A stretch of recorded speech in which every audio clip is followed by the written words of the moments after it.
Hello বন্ধুরা, আসসালামু আলাইকুম। মাইক্রোসফট অফিস 2016 অষ্টম পর্বে আপনাদের স্বাগতম।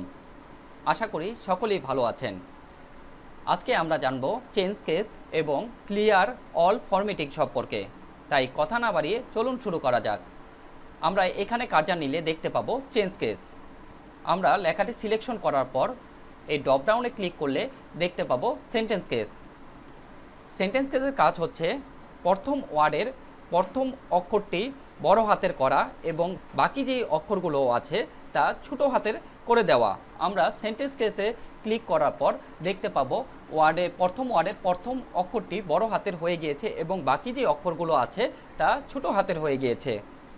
আমরা লেখাটিকে আবার সিলেকশন করার পর ড্রপডাউনে ক্লিক করলে দেখতে পাবো লোয়ার কেস।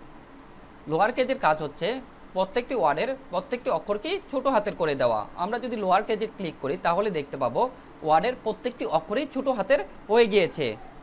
আমরা আবার লেখাটি সিলেকশন করার পর দেখতে পাবো আপার কেস। আপার কেসের কাজ হচ্ছে সবগুলো ওয়ার্ডের সবগুলো অক্ষরই বড় হাতের করে দেওয়া।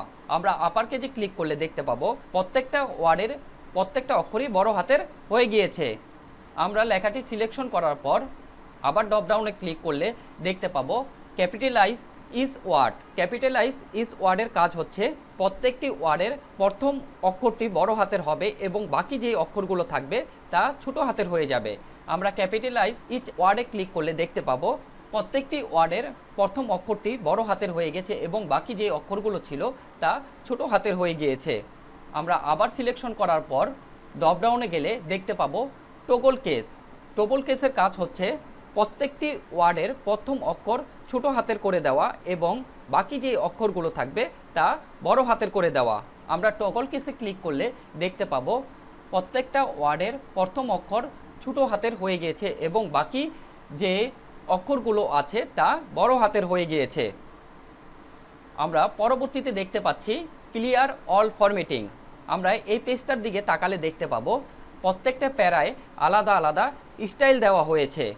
আমরা প্রথম প্যারাটা সিলেক্ট করার পর ক্লিয়ার অল ফরম্যাটিংয়ে ক্লিক করলে দেখতে পাবো লেখাটি স্টাইল ফরম্যাট হয়ে গিয়েছে, অর্থাৎ লেখাটি প্লেন হয়ে গিয়েছে, অর্থাৎ লেখাটি আগের পর্যায়ে ফিরে এসেছে।